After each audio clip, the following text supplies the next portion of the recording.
Hey everyone, and welcome to This Explainer. Today, we're unpacking one of the absolute most dynamic, complex, and visually stunning periods in human history, the Mughal Empire.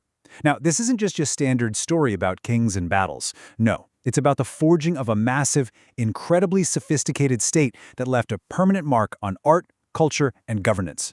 So whether you're a history buff or you're just looking to understand the roots of modern South Asia, you are definitely in the right place.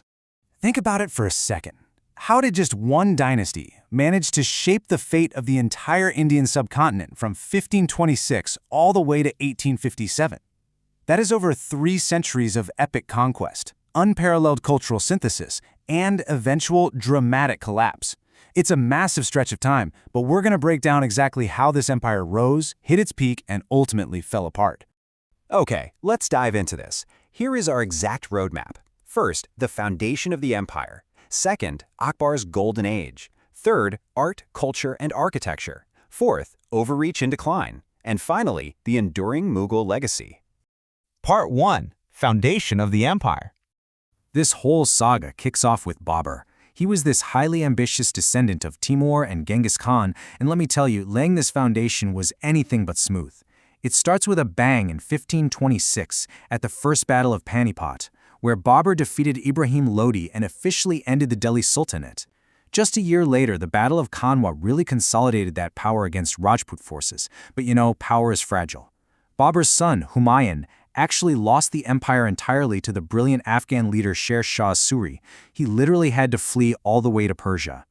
It wasn't until 1555 that Humayun finally clawed his way back, only to die shortly after. And that set the stage for 1556, the Second Battle of Panipat, where Mughal rule was forcefully and permanently reclaimed. So you might be wondering, how exactly did Babur win that very first, crucial battle against a much larger force? Well, it wasn't just by throwing numbers at the problem. It was through unprecedented military innovation. He brought gun-power artillery and matchlock guns to the subcontinent, which completely changed the rules of engagement.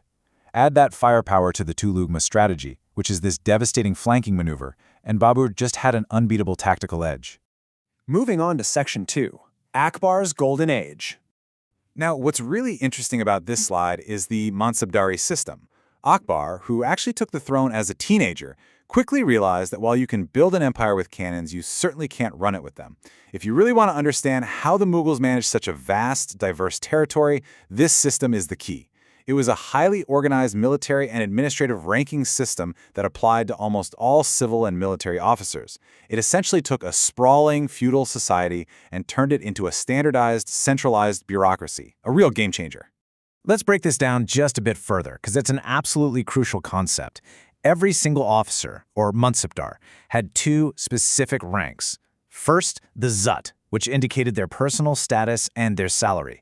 Second, the Sawar, which dictated exactly how many armed cavalrymen they were required to maintain for the emperor. Everything was strictly quantified. You knew exactly where you stood, what you were getting paid, and exactly what military force you owed the state. But of course, an army and an administration that large requires massive funding. Enter Akbar's finance minister, Raja Todermal.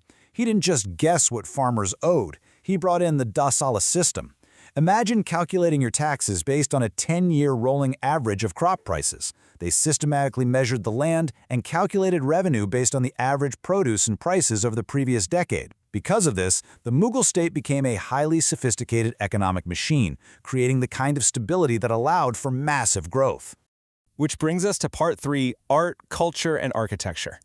And this brilliantly illustrates the engine behind all that art. You see, when an empire achieves real political and economic stability, you get an explosion of creativity. But that kind of cultural explosion requires deep pockets and serious organization. The central administration here was incredibly organized. The wazir handled finances, the Mir Bakshi managed the military, the qazi oversaw justice, and the Sadra Sudur handled religious matters. Having this clear division of labor at the very top provided the immense wealth and administrative peace they needed to fund massive cultural projects. Armed with that wealth, Emperor Shah Jahan totally earned the title of the Builder Emperor. The architectural style that emerged during this time was distinct and absolutely revolutionary for the region. We're talking massive bulbous domes, slender minarets, perfectly manicured geometric gardens, intricate pietra dura, which is this stunning inlay of semi-precious stones, and above all else, an absolute obsession with perfect symmetry. The ultimate expression of this? The Taj Mahal, for sure. Built by Shah Jahan for his wife Mumtaz Mahal, it remains a UNESCO World Heritage Site and a global symbol of India to this day. But it wasn't just the Taj. They built monumental, jaw-dropping structures like the Red Fort and the Jama Masjid, successfully synthesizing Persian and Indian aesthetics into something entirely new. But hey, their culture wasn't just confined to stone. The Mughals fostered an incredibly rich literary tradition across Persian, Hindi, and Urdu. From Babur's own fascinating autobiography, the Baburnama, to Abul Fazl's deeply detailed administrative manual, the Ain-i-Akbari. These texts give us unparalleled insight into their world. They weren't just warriors, They were scholars, poets, and chroniclers of their own epic history. Now for the darker chapter. Section 4. Overreach and Imperial Decline. All empires eventually face a turning point, right? This brings us to the reign of Aurangzeb. This was a period where the empire reached its absolute largest territorial extent, but simultaneously sowed the very seeds of its own destruction. To understand this shift, we really have to look at policy. Earlier, Akbar had introduced Sulh-i-Kul, which was a policy of universal peace and tolerance, using things like matrimonial alliances to unify a very diverse subcontinent. Aurangzeb, however, shifted towards strict orthodoxy. This included policies like the reimposition of the jizya tax and the destruction of temples in certain regions. Historically speaking, regardless of the specific intent behind these policies, we see that this stark shift moved the empire away from its earlier alliances, and it ultimately fractured the unity that had held this massive state together. Following Aurangzeb's death, the collapse was basically a cascading failure. First off, a string of weak successors just couldn't hold the center together. Second, that brilliant Mansabdari system we talked about, it broke down into a severe Jaghir crisis. There simply wasn't enough land to pay the nobles, which led to massive corruption. Third, exhausted financially and militarily by Aurangzeb's long Deccan Wars, the empire faced fierce regional revolts from the Marathas, Sikhs, and Jats. And finally, weakened from within, the empire just became an easy target for foreign invasions. Let's move to the timeline and see how this builds, because the path to collapse was actually pretty swift. In 1707, Aurangzeb dies, triggering the slow unraveling. Fast forward to 1739, and the empire is so weak that Nader Shah easily invades Delhi. He notoriously looted the legendary Peacock Throne and the Kohinoor Diamond.